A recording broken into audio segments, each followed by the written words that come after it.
meus amores, o tema da nossa live de hoje é dedo podre. E aí, eu quero que vocês me digam aqui, antes de eu começar, porque eu sempre gosto de ter uma percepção de vocês. Quem aqui acredita que tem o dedo podre pro amor? Que tem o dedo podre pros relacionamentos? Me contem, por favor. Quero ver aqui os comentários de vocês. Quem aqui acredita? Quem acha que o dedo tá mais pra lá do que pra cá? A Cami falou é pra mim. A Van colocou eu. A Lu colocou ai. A Gardens Barroso, eu. A Juscelane, eu. A Aurizinha, eu.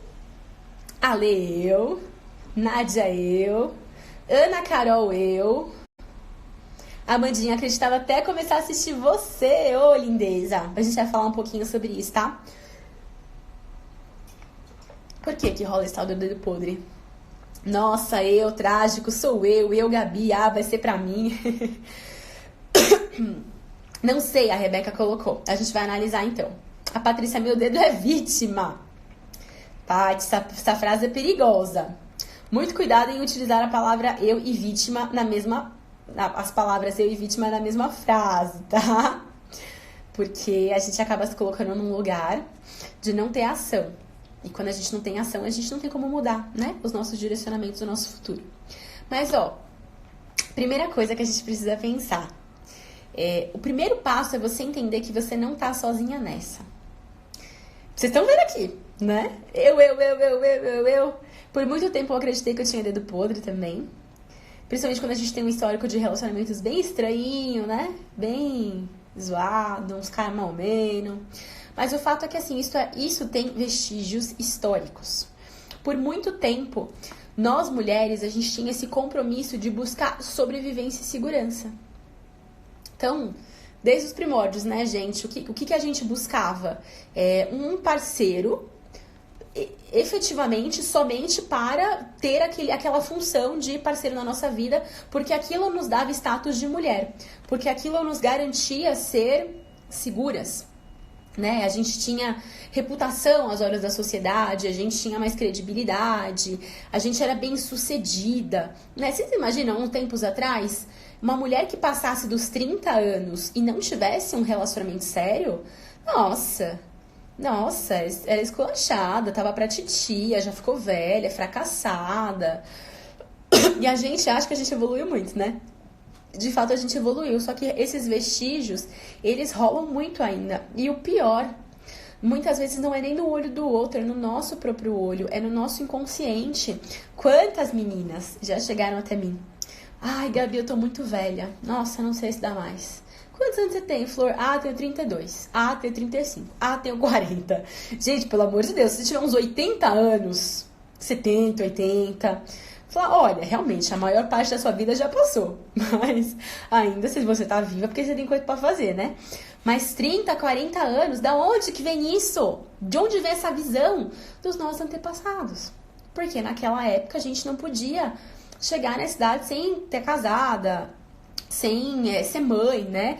E era muito valorizado nessa cultura a presença de um homem ao lado da mulher. Então, o que a gente sempre fez?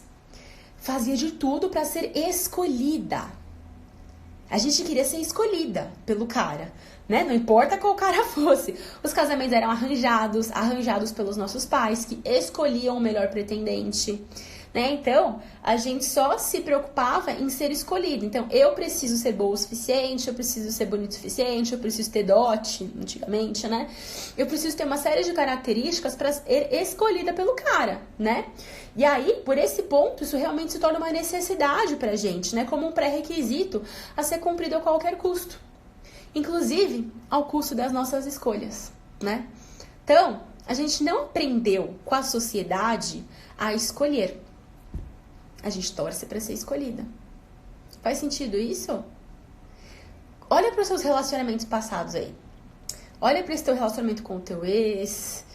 Quantos desses relacionamentos você efetivamente escolheu? Será que você não Não tentou ser escolhida de alguma forma? E isso piora, quando a gente é mais novinha, isso não é tão forte assim pra você falar, tem muito tempo ainda, vou deixar rolar. Só que isso piora quando a gente começa a ficar mais velha, porque o relógio biológico começa a bater e essa crença limitante, esses vestígios culturais, começam a assolar a nossa mente. Ai, meu Deus, eu tô falando com a titia. Ai, meu Deus, o que acontece? A menina que é um pouco mais velha, passou dos 30, né? Que não é velha, gente, mas ela não é mais uma jovenzinha, um neném, né? Mas passou dos 30, ah, meu Deus, preciso me agilizar aqui, né? Porque daqui a pouco eu não consigo mais ter filho, daqui a pouco eu não consigo fazer minhas coisas. E aí, ela passa a ficar com a primeira pessoa que aparece na frente dela. E olha a cagada, sabe o que é pior de tudo? Além de a gente não conseguir escolher, né? A gente não aprendeu a fazer isso, a gente nem sabe como escolher um cara. As pessoas que acabam aparecendo no nosso repertório, na nossa vida, são muito parecidas com aquilo que a gente já conhece. Esse é o segundo ponto. Inconscientemente, a gente não procura aquilo que é ideal, mas sim aquilo que nos é familiar. Por quê? Desde que você nasceu, e aí eu não sei a tua história, o teu contexto, analisa, né, com o que eu vou te falar aqui, olha pra você e tenta entender como isso repercute hoje na tua vida. Mas desde pequenininha, em algum momento, né, você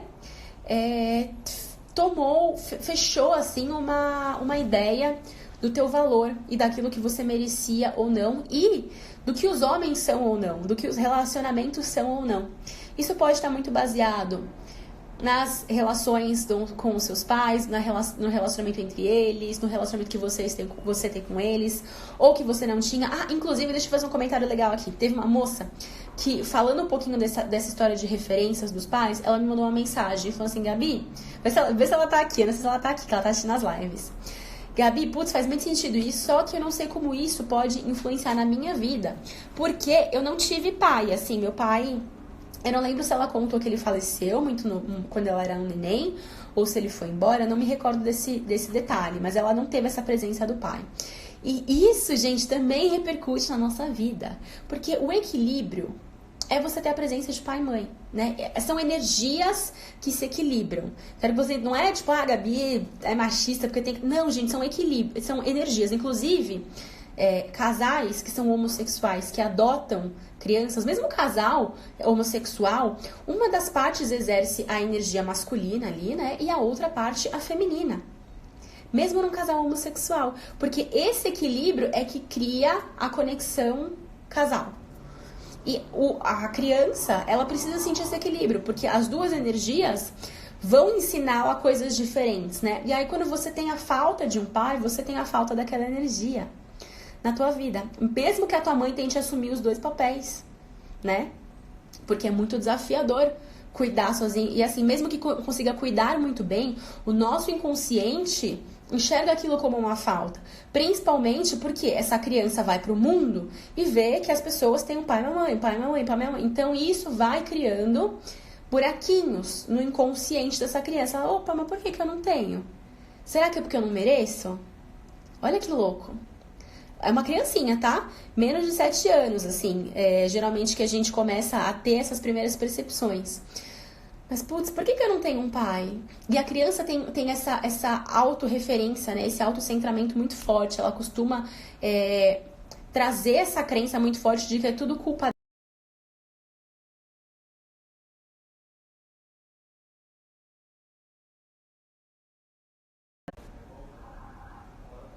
Pausou. Voltou? Tá, então eu vou continuar aqui. Deu um armazenamento cheio aqui, mas nem salvei nada, mas enfim. E aí isso pode criar alguns buraquinhos, como uma falta de referência paterna. E essa criança, não tô falando que é isso, tá, gente? São muitas variáveis. Cada uma de vocês tem uma história, cada uma de vocês tem nuances diferentes na vida. Pra eu falar exatamente o que é pra cada um, precisaria olhar por causa de cada pessoa, né? Ou precisaria pelo menos estar mais pertinho, trazer ferramentas pra você olhar com isso com um pouco mais de cuidado, mas enfim. Mas pode ser que essa pessoa não tenha sentido essa presença, então ela acha que ela não mereça. E como que ela vai repercutir os relacionamentos na vida dela? Eu não mereço ser amada por um homem. Falta essa energia masculina. E aí que começa a tal da história do dedo podre. Isso pode acontecer na infância, isso pode acontecer em algum relacionamento passado. Então, olha que louco, de novo. Tem muitas pessoas que me procuram.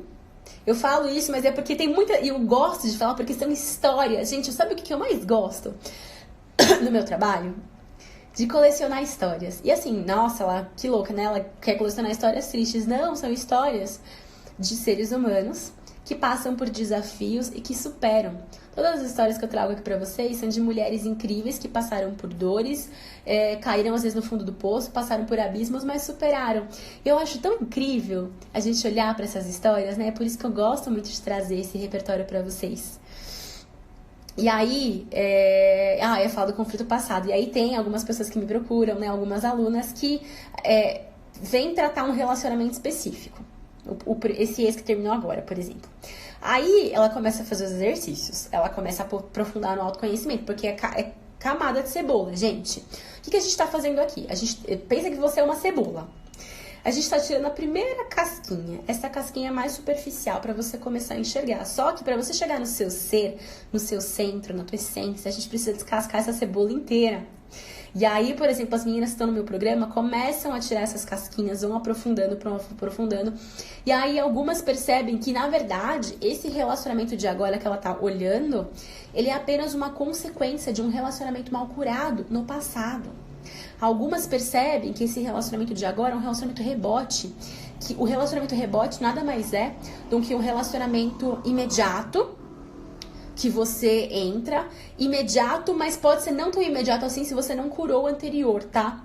Mas geralmente, ele é um relacionamento imediato que você entra porque você não quer ficar sozinha, tá carente, você viveu muito tempo ao lado de uma pessoa, aí você sente aquela necessidade de intimidade de novo, de ter um parceiro, de ter alguém pra ligar, pra falar besteira, de contar do teu dia. Sabe coisas que você só conquista na intimidade? Então, essa pessoa geralmente ela emenda um relacionamento rebote. E aí, aquele relacionamento rebote é uma bosta. Por quê? Primeiro, ela nem conhece a pessoa direito, não tem percepção, né? Não consegue enxergar. Ela não estava pronta para aquele relacionamento, ela não curou, ela não viveu as... Olha como as lives se interligam. Ela não viveu as fases do luto da primeira live que a gente comentou. Ela projetou, porque... Ela projetou tudo aquilo que ela tinha, que ela queria num relacionamento que o ex dela antigo não cumpriu. Projetou nesse cara. E aí foi. E o relacionamento é uma merda. E na hora que você começa... Na hora que você começa a olhar, na verdade, é porque ela não curou o relacionamento do passado. Na verdade, o vínculo dela tá com aquele ex do passado. Tem uma aluna minha que foi fazer um exercício do programa, um exercício profundo lá, ali que a gente faz pra você desencolar os laços. E ela falou, Gabi, olha que engraçado, eu fui fazer com o meu ex de agora, não senti nada, tava ok. Aí eu fui fazer com o ex de lá de trás, menina, não consegui fazer não, foi difícil. Por quê? Porque ela tem esse vínculo mal curado. E o nosso dedo podre, ele pode vir muito disso.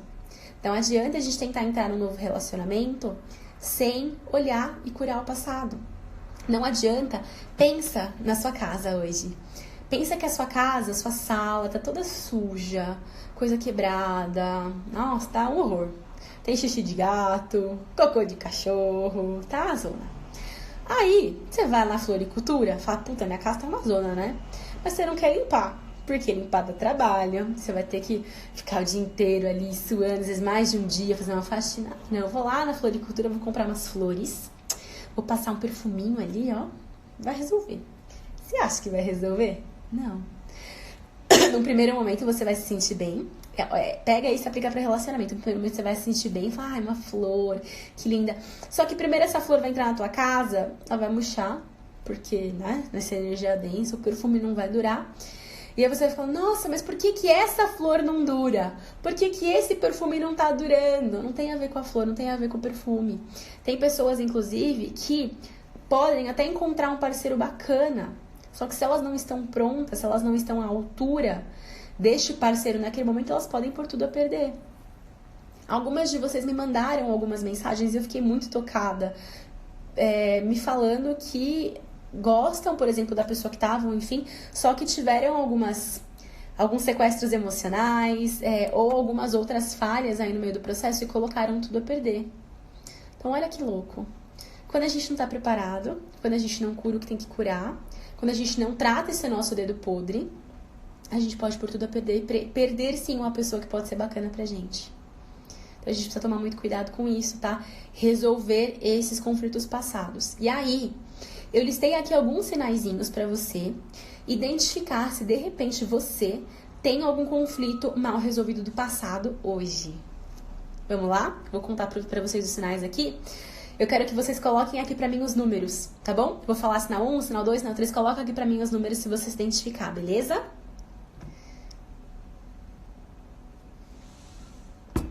Ó, então vamos lá. Primeiro sinal. Você não consegue confiar 100% nessa pessoa pra se entregar. Então, se você tá num relacionamento, você pensa nisso. Se você não tá agora, você pensa no teu ex-passado, você que acabou de terminar, tá? Você acha que você conseguia ou consegue se entregar 100%? Confiar nesta pessoa ou confiar no teu ex 100% pra se entregar pra essa relação? Sinal 1. 2. Você espera pelos mesmos finais infelizes do passado. Então você tá nesse relacionamento, mas você já entra meio assim. Não, peraí. Não, vai dar errado de novo, vai dar errado de novo. Não, ele vai me trair. Não, vai me trair. Não, ele vai ser abusivo. Não, preciso tomar cuidado. Você já fica assim, ó. Vai aquilo, né? Um passo pra frente, 2 pra trás.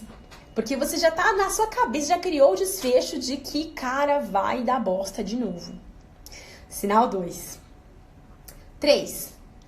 Você acredita... Esse aqui eu quero ver quem não vai se identificar. Eu acreditei nisso por muito tempo também.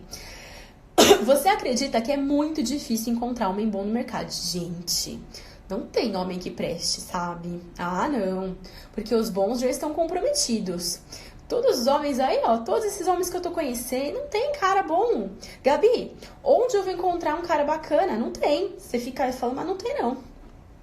Você acredita que não existem homens bons? Essa semana eu postei pelo menos uns 3 ou 4 prints de caras super legais. Alguns são meus alunos, outros são meus seguidores aqui do Instagram, compartilhando comentários lindos. Esses caras legais existem? Talvez você não esteja atraindo esses caras, ou talvez você não esteja chamando a atenção desses caras, mas eles existem. Mas essa é uma crença, então me fala aí se você acredita nessa, 3.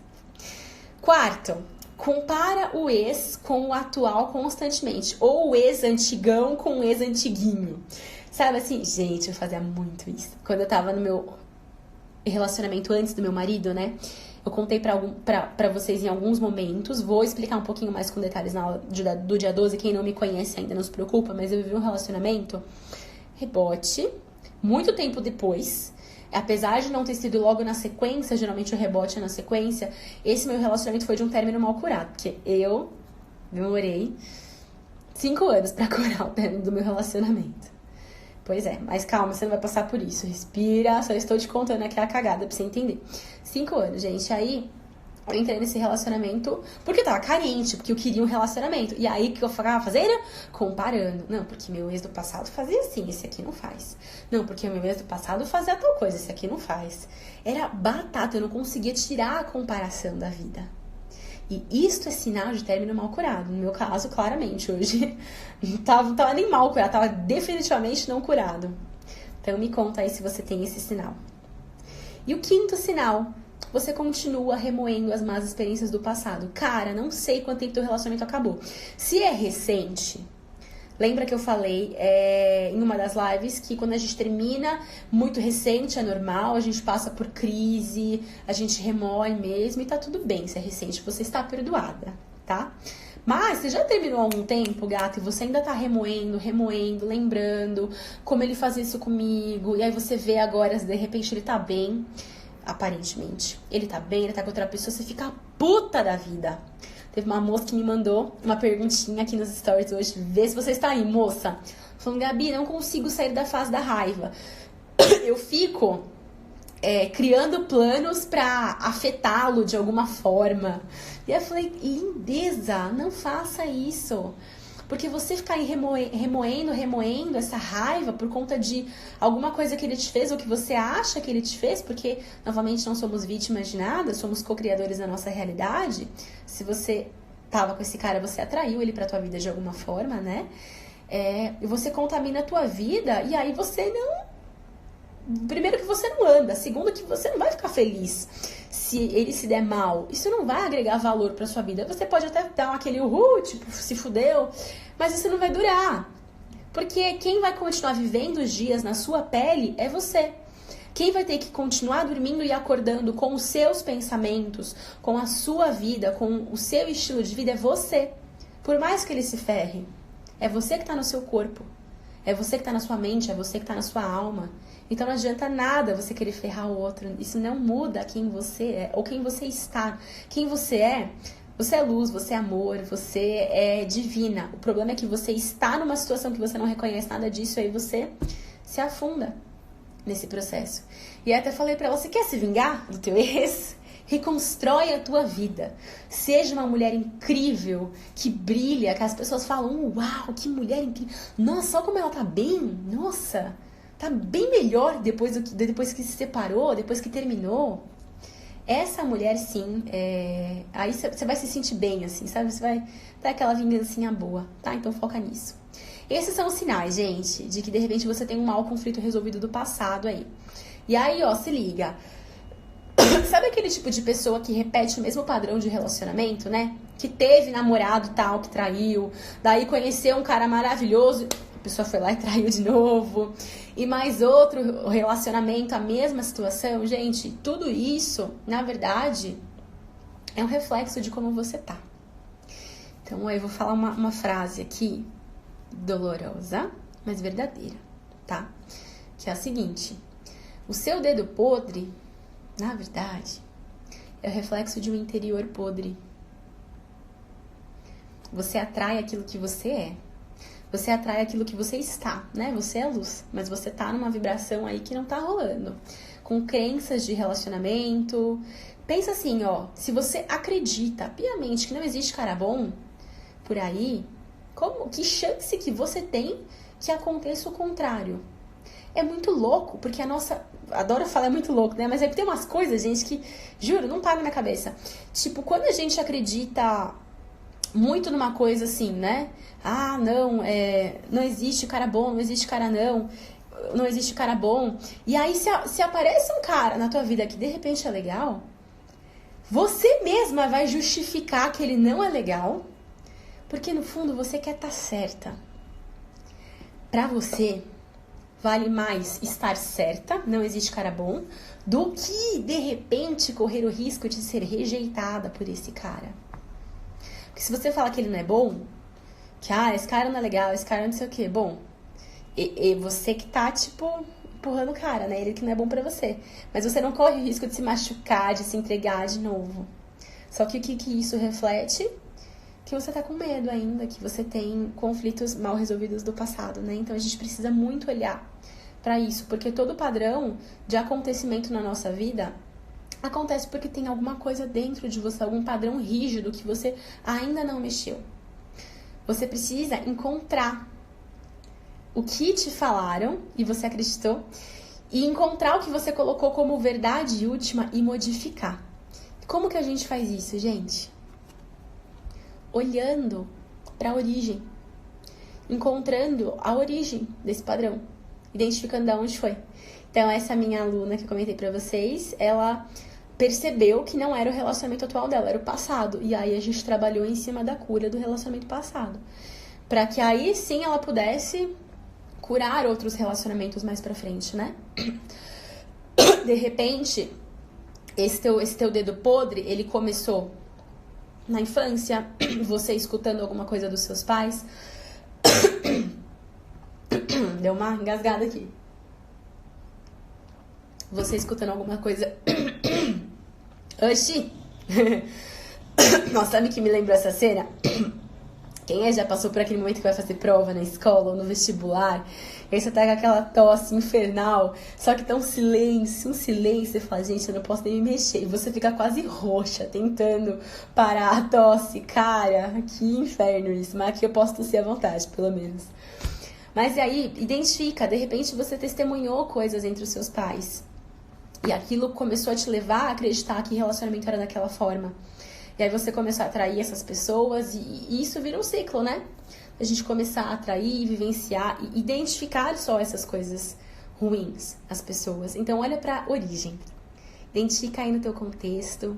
Se foi o relacionamento passado, se é o outro relacionamento ainda, se ela do outro ex do passado, como que iniciou. Porque aí você vai ter condições de realmente curar o que precisa ser curado na origem. Não adianta a gente ficar tentando tratar a flor, deixar ela bonita, reavivar, se a casa tá bagunçada, né? A flor, deixa pra lá. Tem que fazer uma faxina primeiro, limpar, olhar, acender a luz ali da bagunça e regaçar as manguinhas e ir mão na obra, né? Faz sentido isso? A minha origem é a separação dos meus pais quando eu tinha 10 anos. Nossa, Aninha, muito, muito bacana você comentar isso. Total, isso reflete muito naquilo que a gente acredita.